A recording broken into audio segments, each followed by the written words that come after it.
Cluster bomb से Iran पर हमला, तेल अवीव में तबाही का तूफान। डेली मेल की एक रिपोर्ट के मुताबिक अमेरिकी सेना के अंदर के एक आदमी ने ईरान पर हमला करने वाले सभी क्लासिफाइड हथियारों का खुलासा किया है। दावा है कि अमेरिका, इजराइल और ईरान के बीच युद्ध में अगली पीढ़ी की लड़ाई कैसे होगी, इसकी पहली असली झलक दिखाई गई है। हालांकि ईरान ने 7 दिन की जंग में ही साबित कर दिया कि ईरान को मार सकते हो, झुका नहीं सकते। यही वजह है कि ईरान ने इजराइल की राजधानी तेल अवीव पर क्लस्टर बमों से भारी मिसाइलों से हमला किया। जरा इन तस्वीरों को देखिए। तेल अवीव के आसमान में ईरानी क्लस्टर बम से भारी मिसाइलें कैसे कोहराम मचा रही हैं।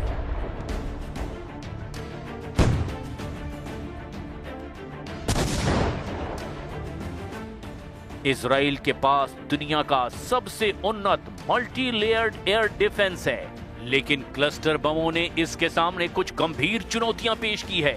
इजरायली रक्षा बलों और इजरायली मीडिया ने पुष्टि की कि ईरान ने तेल अवीव और मध्य इजराइल को निशाना बनाकर ऐसी बैलिस्टिक मिसाइलें दागी जिनमें क्लस्टर वॉरहेड्स लगे थे। ये मिसाइलें जमीन से टकराने से पहले ही हवा में फट गईं और उनसे दर्जनों छोटे बम निकले जो लगभग 8 किलोमीटर के दायरे में फैल गए और फिर भारी तबाही मचाई। अब आप ये भी जान लीजिए कि इजराइल पर हमला करने के अलावा ईरान ने पश्चिम एशिया में कहां-कहां भीषण हमले किए हैं। 24 घंटे में ही ईरान ने अपने ऑपरेशन ट्रू प्रॉमिस 4 के तहत पश्चिम एशिया यानी मिडिल ईस्ट के कई देशों में और वहां स्थित अमेरिकी ठिकानों पर भीषण हमले किए। ईरान ने इस बार अपनी सबसे उन्नत मिसाइल तकनीक और ड्रोन स्वार्म का इस्तेमाल किया है। फत्ता 2 हाइपरसोनिक मिसाइल से ईरान का दावा है कि इन मिसाइलों ने इजराइल के डेविड स्लिंग और एरो 3 डिफेंस सिस्टम को भी चकमा देकर तेल अवीव के सैन्य मुख्यालय को निशाना बनाया। लंबी दूरी की खैबर शिकन बैलिस्टिक मिसाइल ने जॉर्डन और सऊदी अरब की सीमाओं के पास भीषण तबाही मचा दी है। शाहिद 238 जेट आत्मघाती ड्रोन ने तेज गति से इराक में अमेरिकी बेस में तबाही मचाई। ईरान के हमले में इराक के अल असद एयर बेस में अमेरिका के 2 C-130 परिवहन विमान और एक हैंगर पूरी तरह से नष्ट हो गए। इजराइल के नेवातीम एयर बेस के रनवे को भी भारी नुकसान पहुंचा है और अब देखना होगा कि आने वाले घंटों में ईरान, अमेरिका और इजराइल एक दूसरे पर कहां-कहां और किन-किन हथियारों से हमले करते हैं।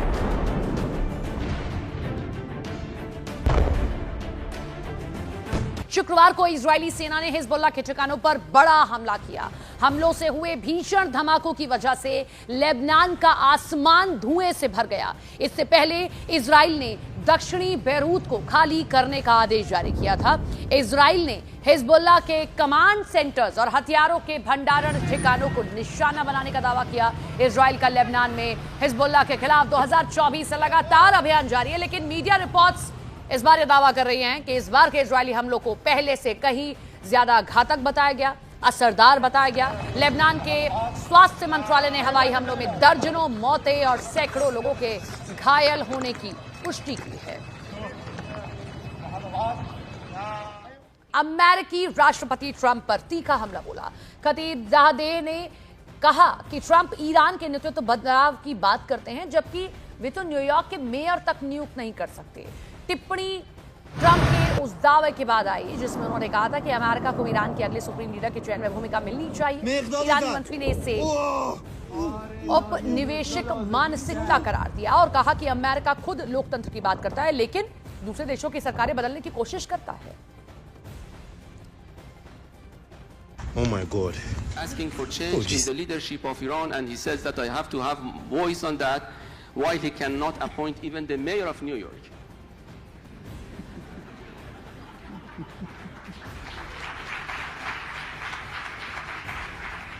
Can you imagine this colonial approach that he would like to see democracy at home, but he would like to topple down a democratically elected president of Iran and assassinating other countries?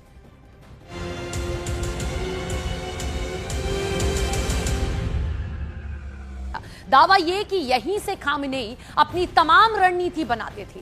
Tehran के जमहूरी street में मौजूद इस bunker के हश्र को देखकर अंदाजा लगाया जा सकता है कि 28 फरवरी का हमला कैसा रहा होगा, क्योंकि तब भी खामेनेई लगभग ऐसे ही एक महफूज ठिकाने में मीटिंग कर रहे थे। मेरे सहयोगी प्रशांत चुरे इस एनिमेशन को आसान भाषा में समझाने की कोशिश करेंगे। इजराइल ने कैसे टारगेट सेट किया, फिर उसे अंजाम तक पहुंचाया है, देखिए जरा।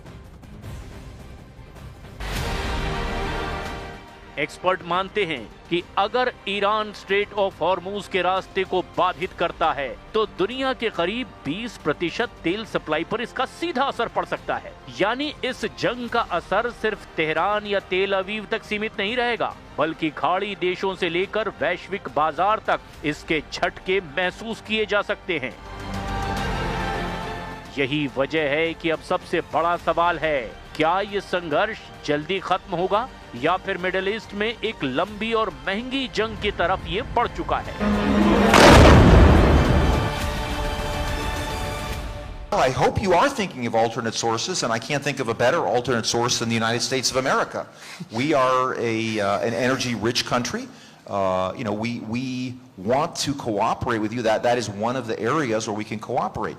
Obviously, there's long-term and short-term issues here, and we will work with you to make sure that your energy needs are met in the short term as well as the long term.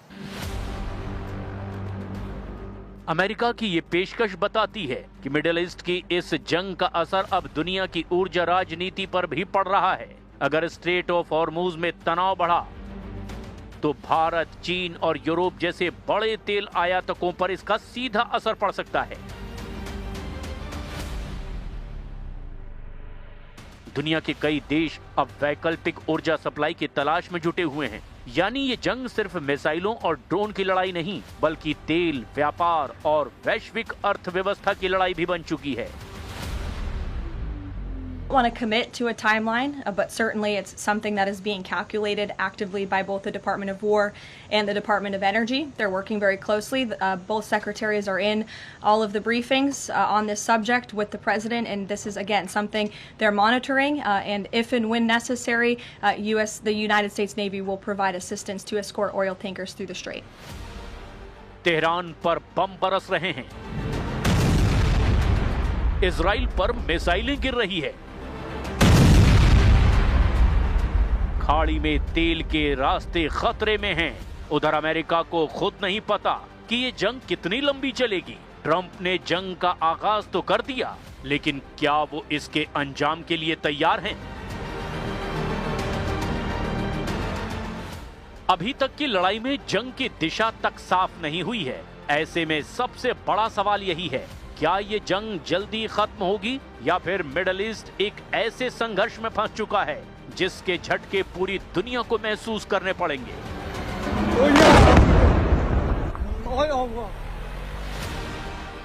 एक तरफ America और Israel सैन्य दबाव बढ़ा रहे हैं, तो दूसरी तरफ ईरान भी मिसाइलों और ड्रोन्स के सहारे पलटवार लगातार जारी रखे हुए है।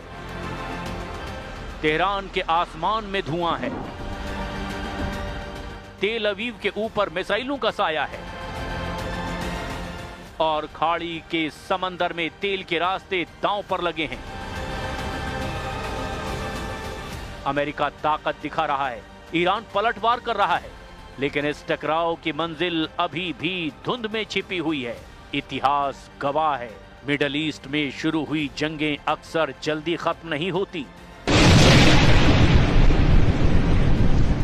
अब सवाल सिर्फ इतना है, क्या ये आग अभी थमेगी या फिर मिडिल ईस्ट से उठी ये चिंगारी दुनिया के नक्शे को भी बदल सकती है?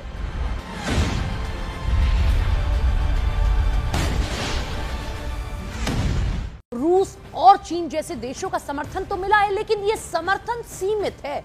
दोनों देशों ने हमलों की निंदा की, युद्ध रोकने की अपील की, कूटनीतिक बयान भी दिए, लेकिन अब तक न तो चीन और ना ही रूस ने इस युद्ध में कोई सैन्य हस्तक्षेप किया है। माना जा रहा है कि रूस और चीन के इस युद्ध से दूरी बनाने की बड़ी वजह उनकी अपनी समस्याएं और हित भी हैं।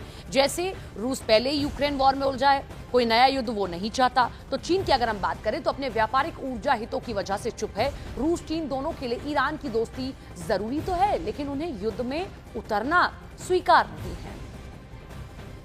में तनाव लगातार बढ़ता जा रहा है। इस दौरान हॉर्मज़ स्ट्रेट में एक तेल से भरे जहाज को निशाना बनाया गया। ड्रोन हमले के बाद जहाज पर भीषण आग लग गई। ईरान की रेवोल्यूशनरी गार्ड ने दावा किया है कि जहाज 2 ड्रोन हमलों के बाद आग की चपेट में आ गया। यह हमला ऐसे समय में हुआ है जब हॉर्मज़ जलदमरूद मध्य पर जंग की वजह से हजारों जहाज फंसे हुए हैं।